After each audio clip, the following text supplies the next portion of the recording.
Why do Dodge Rams age faster than milk? It's like they reach 80,000 miles and they just give up. I have no idea. Do you know why? I think it's just I'm poorly made. I don't know. they are poorly made. I'm extremely biased, right? Because I've said this before. I'm never gonna drive a Dodge. I'm never gonna drive a Chrysler, unless I just happen to win like a TRX. I'll drive it. I'll drive it. Sure. I might trade it in after so long and get a Raptor, but I'll drive it. You'll see me in it. I'll take pictures. But I just think they are the worst machines on the road, and I will die on this hill. I believe it. I mean, Stellantis is not a good company. They're terrible. Yeah. But isn't I know a lot of their stuff sucks. Like overall, they have really bad reputation. But the Rams are that bad too? Look, people buy them. Yeah, but people were buying Fords in like from 2000 to like 2010 to like 2016, and those, I think they were 6.2 liter engines. They were absolutely terrible. I mean, my stepdad is still driving that truck, and that truck is in and out of the shop. Wow. More than, people go in and out of Crew Car Wash. Like it's ridiculous. And I mean, I'm not against buying a Ford, but I would not buy one from like that generation of truck. Mind you, if I'm getting this information wrong, just feel free to lay it out for me in the comments. I will read every one. But anyway, I'm so glad that you wanted to sit here and talk about trucks today, because I'm looking for a truck. My wife does not want me to look for a truck. My brother thinks it is the last thing I should buy. And my other question is, why do trucks get larger and larger, but their tow capacities don't change? I think it's because the towing is not a focus, right? Like the whole point of the most commonly sold versions of trucks these days are crew cabs, like the half ton standard truck, not heavy duty. Yeah, correct. Which have increasingly small beds and are assumed to be used for commuting and hauling family, basically. So like if the focus is not on using them for work, then I feel like it makes sense that they don't need to keep increasing the towing capacity. I just feel like if the truck gets heavier, arguably every generation the truck seems to get heavier, the towing capacity should go up. What we're noticing though is that engines are getting smaller. They are getting more efficient. Yeah, they're getting more efficient. They're throwing these turbos on them. They got the torque. But I just feel like if you're buying a truck and it doesn't have a V8, it's like saying more about you than it is the manufacturer. Maybe. Like, are you a real man or not? Sure, but that's how they get you to buy a $60,000 pickup. I'm not paying $60,000 for a 2.7 liter 4-cylinder engine. I'm not doing that. That's crazy. Well, but the thing, even those are not very fuel efficient. I mean, think about how hard it has to work. I know, because they're how damn big the truck pickups are. Okay, look, we're getting too deep. Let's get into it.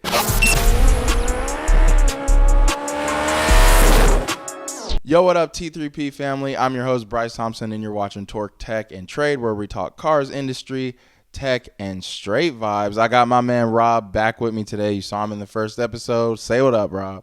What up? And today we're here to talk about pickup trucks. Rob told me earlier this week that he wanted to dive into this topic, so here we are. And I'm just going to let you take it away, because this is going to be a very interesting topic. I'm willing to die on a hill about pickup trucks, specifically Chevys. You know this. So what's up? What you got for me? I have I'm hoping you're okay with this being a debate of sorts. Let's do it. Especially because you are considering getting a pickup. Yes. Um, There's no I'm beyond that, but okay. So my hope is to dissuade you, which I don't think I will. Oh but, man. But perhaps America. Okay. I can convince America. That's a tall not order. buy pickups. Okay. So I have several written bullet points. All right, let's do it. So they're too big, which we already slightly touched on. No, we can start there. You don't gotta go. We'll go through them as like. Okay, let's do it. They're too big. Okay. They're too big. They're unnecessarily large vehicles. But which type of trucks are you referring to? Are you referring to the most common full size pickup? So a half ton, 1500 Silverado, correct. Ford, Dodge. Okay. What people think of when they think of a pickup. Why do you think they're too big? They dwarf basically everything else on the road. And this kind of ties in just the stuff I have later, which is that most people do not use them for, quote, what they're meant for, which is for hauling and towing things. Mm-hmm. The vast majority of people that own pickups use it for those things like a couple times a year, very rarely. And so they end up being mostly a status symbol and a waste of space. I feel like I could make the same argument, though, about like a Chevy Tahoe or a Suburban. Sure. It's arguably the same vehicle these days with how large they are just with a bed. Yeah. More or less. But they don't. So you can fit more people into a Tahoe. Yeah, but okay, so let me make that point. If you're not a big family, if you don't have 4 kids, mm-hmm. It's like you think about how many parents buy that car as a status symbol, mm-hmm. right? Because it used to be the Range Rover. Range Rover got way too expensive. Now, all them hot moms are buying, I don't know, the Tahoe, the Suburban, the Escalade, sure. All of those, right? Same car. And they only have 1 or 2 kids. Mm-hmm. But they're like, I want 3 rows. And you never put anybody in the 3rd row. The 3rd row never sits up. Look, the Pilot has 3 rows. I barely put it up. Yeah. So couldn't you make the argument that I'm not using and I would make that argument. Okay then, but it's okay if I feel like, okay, if you're going to say, you can't say that about pickups and then not say that about like half the SUVs on the market. And I wouldn't. I would say that. You would? Yeah. Okay, well then fine. I think many people have cars bigger than what they need. Okay. I think that might just be an American thing though. Probably, yeah.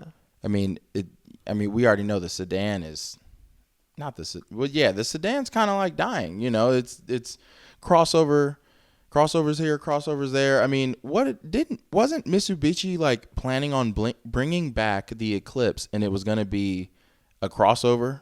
I'm pretty sure I like saw that somewhere. They did that. They have it released? No, sorry. I thought they had like an Eclipse Cross. Maybe I'm making things up.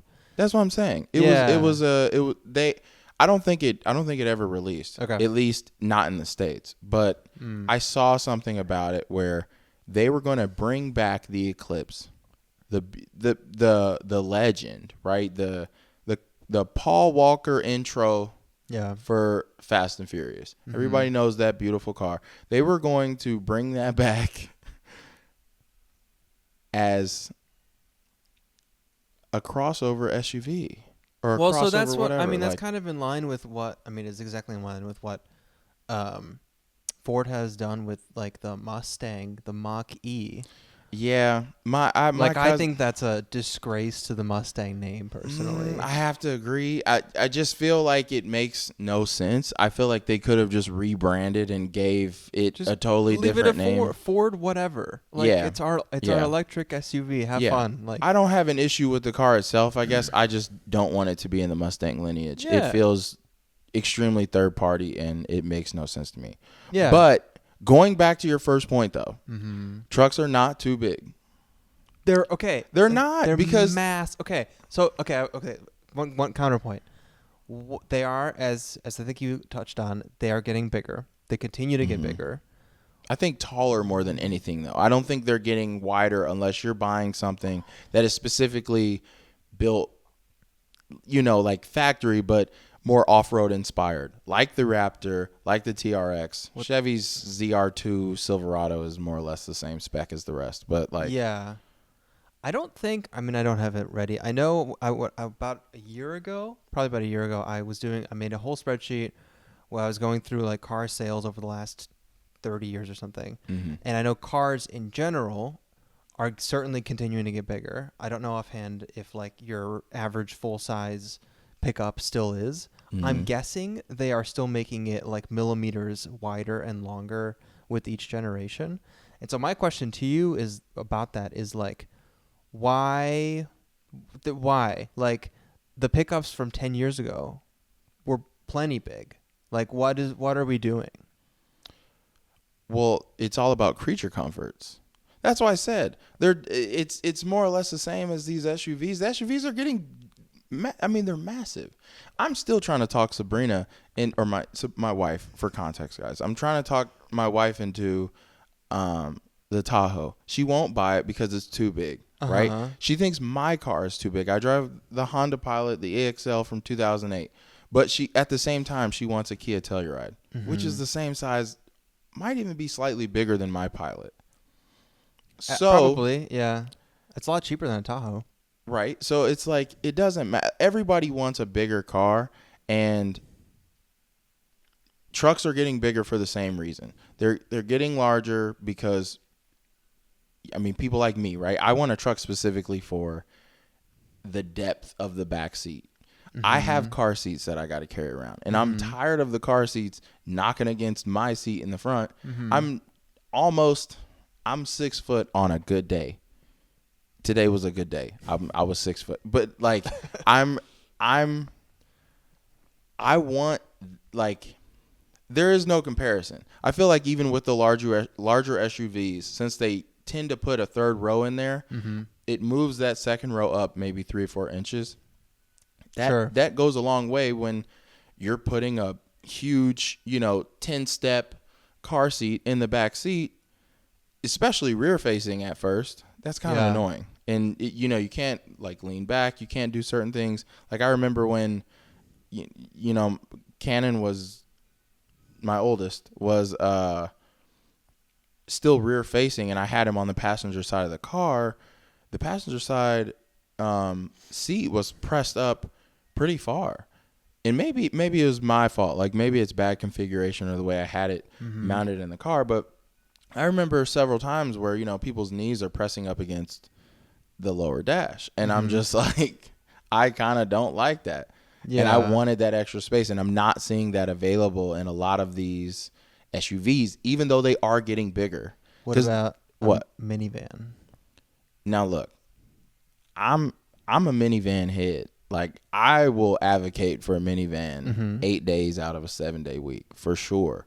But I don't want to drive. If I had the choice to drive a pickup or a minivan, I'm going to pick the pickup.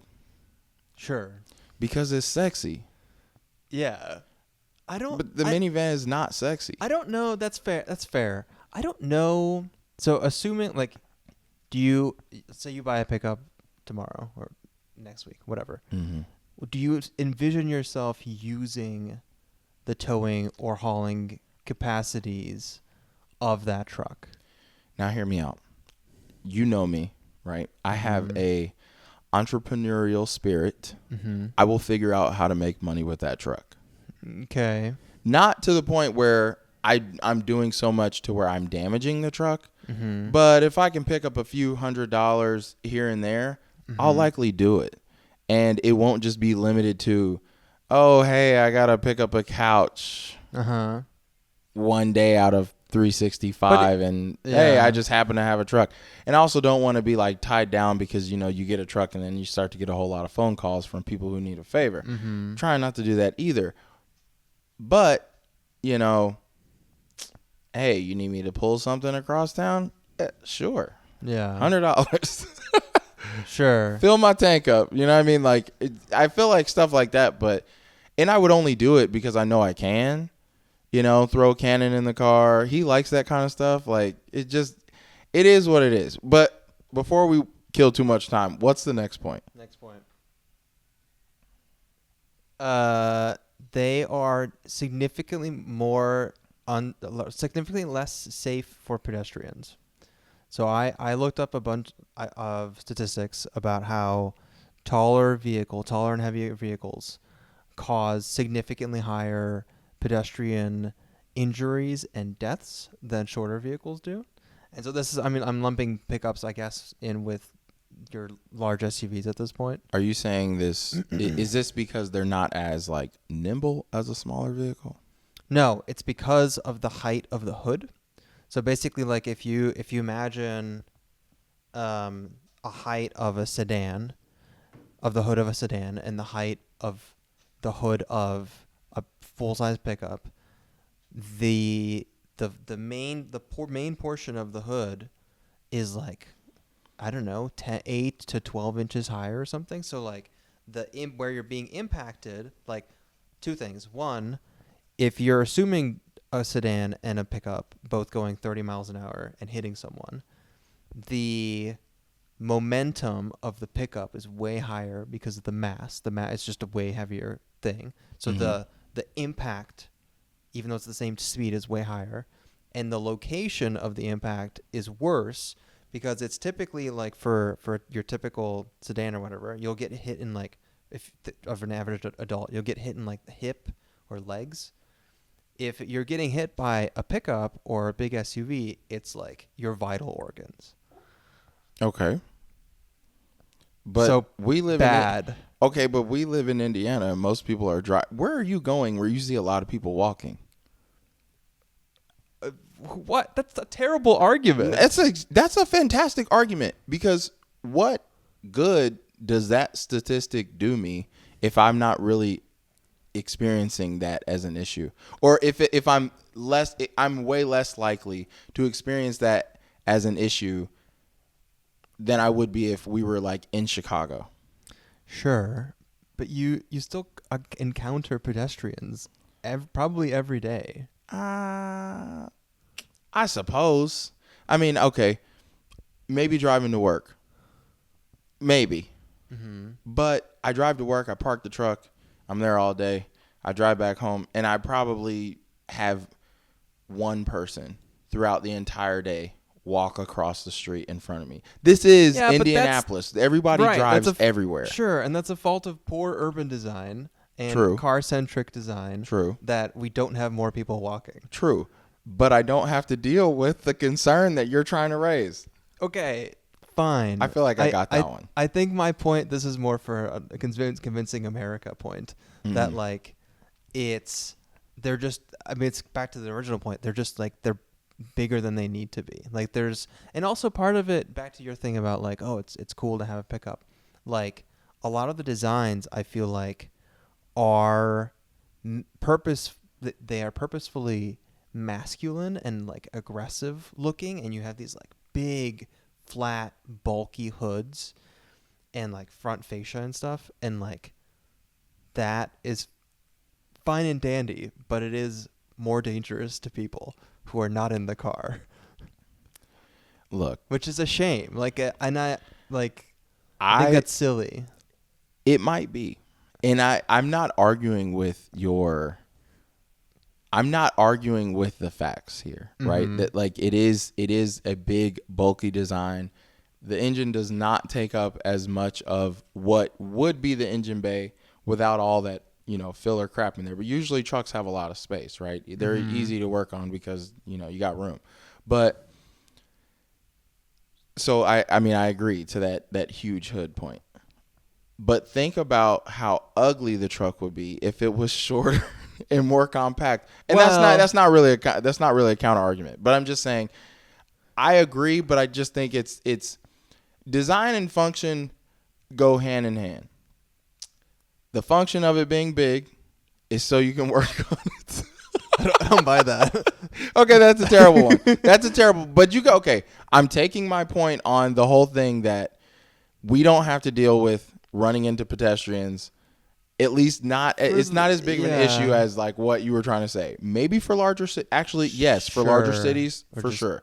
Driving a truck through Chicago, New York, any of those places sounds horrendous. Trying to park it, horrendous. Parallel park, extremely bad. I mean, even in a parking garage, trucks are behemoths, right? Yeah. Like, I mean, I used to complain about it, but you know, after driving a few of them, I kind of get it now. You know, you kind of gotta like double park that joint. You gotta like command some respect when you because otherwise your cars like your doors are gonna get jacked up. Okay, next point. We already touched on the gas mileage, not very good. The F-150, I think average or base, I forget what I saw. It was 23 miles a gallon, which in this day and age is bad. That's like actually more than my Pilot.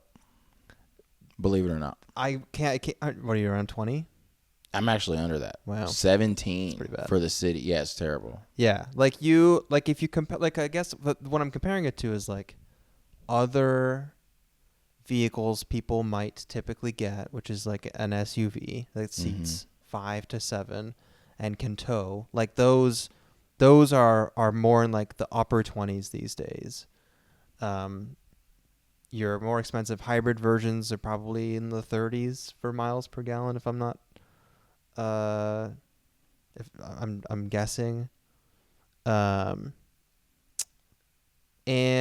so the last thing I wanted to touch on is that they're just too expensive. Like it's like there's this whole that's pretty bad. The Chevy Suburban is the 2025 Chevy Suburban with the 5.3 liter V8, which is the engine I want in a truck. Is getting 15 in the city, 20 on the highway. But the Silverado, hold on, I think gets better gas mileage than that, believe it or not. Let's see. 5.3, 16 in 22. In 22. Yeah. I'm calling that a dub. That's terrible fuel efficiency. But okay, think about it though. You have a Corvette. Why do you need? It wouldn't be a change for me though. I'm like I just said, the Pilot is getting about that, and I'm running a V6. Why not strive? Like you have a fun car, which gets terrible mileage. It does. Why? What's horrendous. The point of another one with terrible mileage? I guess I'm not buying it for it to be efficient. But then it's a waste. I know it. Like you have to weigh everything in life, like fun to like cost factor. How do you feel about the purchases you make? You didn't buy the Civic Si because it got better gas mileage than the regular Si. I'm sure it's not. I mean the regular Civic. It's slightly less. When VTEC kicks in, but like as much, that's also how I drive the car. True. Yeah, I'm splitting hairs here, but you didn't pick that because it's the most efficient Civic. You picked it because it's gonna make you feel good when you drive it, right? Correct. I'm picking the truck because, or I'm choosing to go with the pickup truck because I like the way they look. I want the internal space. And they are extremely comfortable, at least the newer ones. They are fantastic travel vehicles. Last time you were at my house, I asked you if you had ever ridden in one. Like in one of the newer pickup trucks. How new are we talking? Let's say last 10 years. Yeah. They're nice. Sure. I'm not saying they're not nice.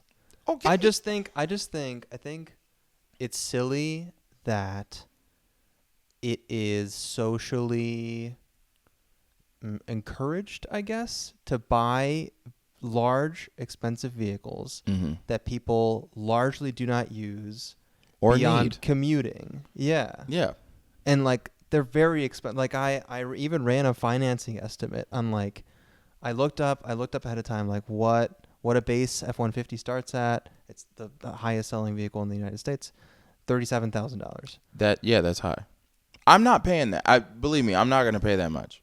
I'm not buying a new truck. Like I'm a Facebook marketplace connoisseur, and that is where I live. So like I wouldn't be buying a new truck. I'd be going after something that somebody else has already broken in, but it's still got a decent amount of life to it. Like, I mean, I got the Pilot. It had 100,000 miles on it, right? Still rolling, still getting me from A to B every time. And honestly, any of the repairs that it needed done, I kind of did them mostly myself. So, yeah, I'm thinking, I can kind of handle the same thing with the truck, especially if I want the 5.3 engine, right? It's an engine that's been around for a long time. I believe since 2008 when they threw them in the Corvettes. Maybe longer, to be honest. But I'm choosing that because it's been around for a while, cheap parts, all that, XYZ. Like there's an ecosystem of, if I need to service the vehicle, there's plenty of that around. If I let's just say I went with like a new Kia Niro. I think that's what they're called. The like crossover? Yeah, thing? I think it's a let's see. I think it's a Kia Niro. Yeah, Kia Niro gas mileage. Jeez Louise, 53 in the city, 54 on the highway. God, I could ride for 8 weeks on that. Well, the tank ain't gonna let me, but still, like, I mean, that's damn. That's like like 2.5. 2.5. It's almost it's like depending on where you look at it, 3 times as much. Yeah. Jeez. Oh well. I don't care. and I understand people make questionable financial decisions. Like, and not everything has to be driven by fuel efficiency and your like insurance costs and like all that stuff. But I'm not like trying to admonish you personally. I just think too many people will buy like a new pickup and like go into debt on a very quickly depreciating asset when they do not need to. Yeah, and I agree with that wholeheartedly. I am not a big advocate of buying cars fresh off the lot. And to be honest, like, I guess the only way I would be is if you had like Mercedes Maybach money. Like that that would be because like, well, but also depends on the market. Like you're right, historically you drive it off the lot and it loses 10% of its value. Yeah, honestly it's not fair. But yeah, go ahead.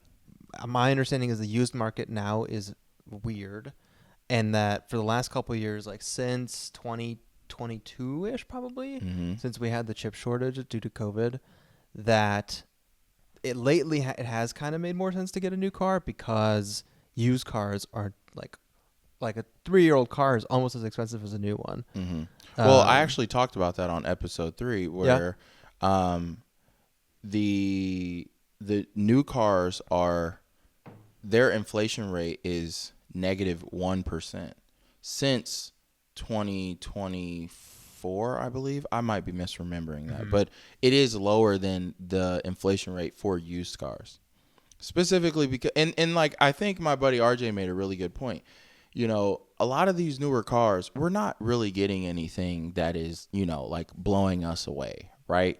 Like they're not innovating these cars to the point where it's like, oh man, like this is like crazy new technology. Like they always add little new things every year. But at the end of the day, it really just comes down to it being like an infotainment center, and it's just a screen. Like you can't even modify the screen anymore and make it your own. I mean, right. It's one big piece of glass. Right. And like being specific, like when it comes to quality, right, I wanted to bring this up that the National Highway Traffic Safety Administration, NHTSA for short, is investigating the 6.2 liter V8 in all of GM, Chevy, trucks and SUVs. They've produced 900,000 of these vehicles. Oh, that's it? All for them to have a massive issue that can cause engine failure. That's ridiculous. And that's what I'm saying. Like these new cars, they're not, if you're not going electric, you're not really getting new technology. You're getting the same technology that's been around for a long time. Like, it makes no sense why the screens in our cars have these massive bezels when our phones don't. When my TV over there, 65-inch TV, does not have, it's a baby bezel, but you hop in a Toyota Camry and it's got an inch and a half on both sides. It's just, they're not giving us anything. They're cheaping us out all the time, and they're just raising the prices because they know we'll pay it. Yeah, I mean, I agree to that. I agree about that on some front. I mean, there definitely are like safety features that exist now that didn't a couple of years ago. You have your like blind spot monitoring. You have your radar detection and automatic braking. But which was not a thing a couple of years ago. But do you think those are like top of somebody's priority list when it comes to like it being a selling point? I mean, it could be. Like, if you're looking at a 5-year-old car or a new car and you're like, let's say you're either not a good driver or like you're rich and you want to buy your kid the best there is, then and you have your whatever a $30,000 budget, then it might make sense to get one that has automatic braking. Okay. I could see. I mean, I think I feel like there are customers that would go for that. I mean, sure, but let's talk about the average person, right? Let's just say, and this might be high, but let's say you're a parent and you're buying your kid a $10,000 car. Mm-hmm. So it's likely not going to have any of that. So Right. At that point, it's like you're asking your kid, well, hey, what do you want? And you're allowing them to pretty much get anything short of a Corvette Mm-hmm. or anything, like that. It's most people. Like, that's kind of just how we're conditioned to buy cars. We buy cars because we like the way they look, right? Like, when we're driving and we're in the car that we've had for a while and we see another car on the road, we're like, dang, that looks good. I like that car. Then you keep seeing that car everywhere. And you're not sitting there thinking, oh, my goodness, look at that, what'd you call it? The lane, The blind spot monitoring. the blind spot. Yeah. Look at that blind spot monitoring Yeah. on that mirror over there. No, you're sitting there saying that car looks so good, every angle. I'm behind one right now. Let me take a picture because Yeah. I like the tail lights. I like the headlights. Then you look Sure. up pictures of it online and you're like, oh my goodness, look at that interior. Love the steering wheel. Love the infotainment center. Love the whole deal. Mm-hmm. Then you go to the dealership and then you're like, oh, it has blind spot monitoring. Oh, it's got nearly 180 degrees field of view for the backup camera. Yeah. Oh, it's got automatic braking. But hold on. Those are a premium. How much does it take off the price if I get rid of those features? Mm-hmm. $10,000, I'll take it. Because you don't give a damn. You've been driving without it the whole time. I don't have a backup. Yeah. I haven't had a backup camera since I had the Civic, right? Every time I get in my wife's car, I forget that she even has a screen right there. Mm-hmm. I use the mirrors. I didn't have a backup camera I've only had one car with a backup camera. I've had 6 cars and 2 cars since that car with the backup camera. Mm-hmm. So I was trained to use it for a little bit and I haven't had it. And my life's kind of been like just fine. Sure. And I would make the argument that the 2 cars that I own now are less safe than that Civic. Probably. Well, I don't trust that my airbags will deploy in the Pilot. Yeah. And to be honest, I'd make the same argument for the Corvette, But like, I'm not worried Wait, about so it. what? Sorry, what is your argument that new cars don't offer many features worth getting? My argument is that like people aren't as concerned, I think, with some of the safety features as they are. Because you were saying that trucks are unnecessary, like they're really expensive, like the way people tend to purchase cars, they're buying things that they don't need, right? I would agree. You need the safety features. Those are under. That's a thankless. Like the people that work on that stuff, that's a thankless job because you do all that work, you spend all that research, and you make a valuable asset or feature on that car, all for it to be sometimes offered because it does spike the price. Now some manufacturers will include that in like base models. Shout out to them, but a lot don't. And Sure. people aren't buying cars based on safety features. I think if they are, it's because the company is like the manufacturer is offering that in a lower base model, specifically like Kia. I remember a Kia commercial where they advertised it. Like that was like one of the main points, right? But you're not going to see that in a truck. Sure. I feel like that'd be way harder to do in a truck anyway. I think you touched on this. I think when we talked about this a while ago, that like part of the appeal of a truck also is that it's so big that you and SUVs and large vehicles in general that you feel that because it's so big and heavy that if you were to get into a crash that you would survive and be slightly injured.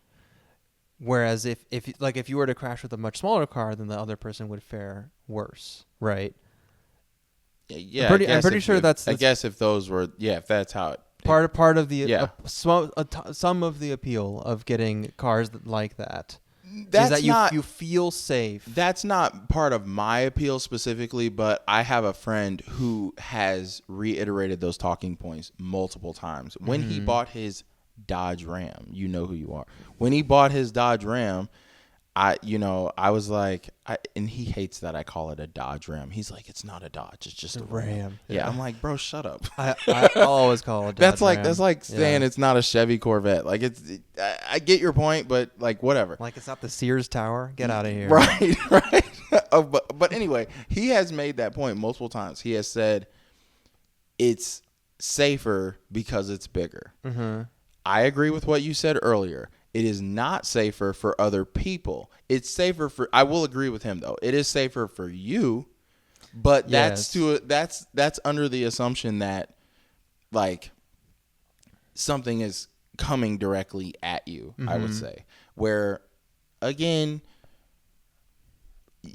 most of us don't get in a lot of accidents. Knock on wood, right? But there are accidents that happen every day. Like, I mean, driving is the most dangerous form of transportation. And by far.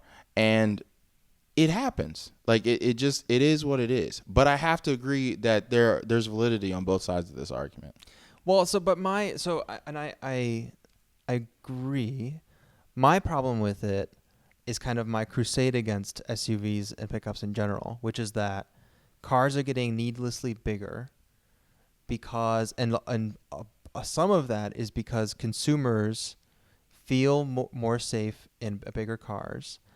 And as a result, if you are the owner of a current owner of a smaller car, then you like I feel this on the road. Like many of the cars around me are bigger than my Civic. At this point, most cars. For sure. And so there's this feeling of like, okay, if I were to get in an accident, because so many of the other cars on the road are large, there's a good chance if I were to get in an accident, it would be with one of these other big cars that I would be screwed. And so like, oh, well, for my next car, I'll get a bigger car. And like, I think that's part of the driving force. It continues. It's like an arms race of just like cars getting bigger for kind of no reason.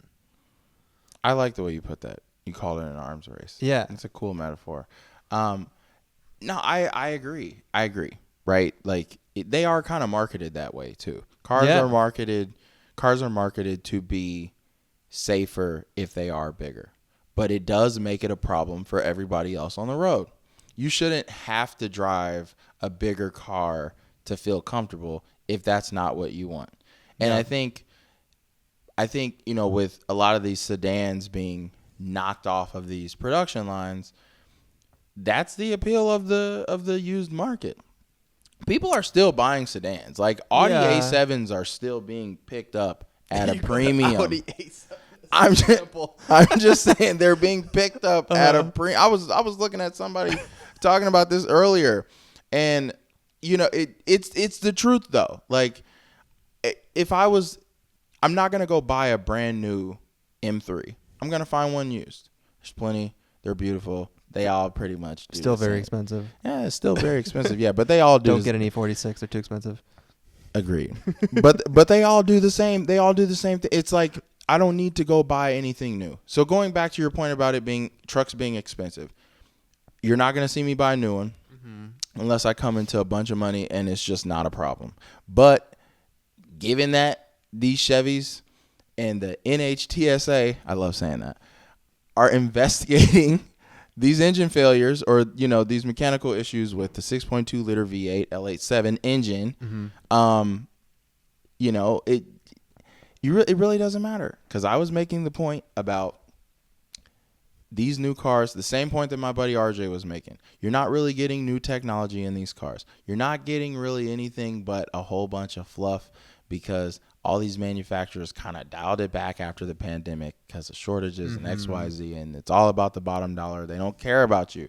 And by the way, you're also losing some features. Like, I'm personally very much against the touch screenification of everything. Like, I think, and it's very clearly, I think, a cost cutting measure that companies now realize that they can just, like, your whole infotainment system is a giant screen, and it's either haptic feedback, which is maybe worse, or just touch screen, and so you have, and I think it's a shame because buttons are for like climate control and mostly just that. I mean, I think I guess to control your like volume and whatnot. Easy things that you shouldn't have to take your eyes off of the correct. road for.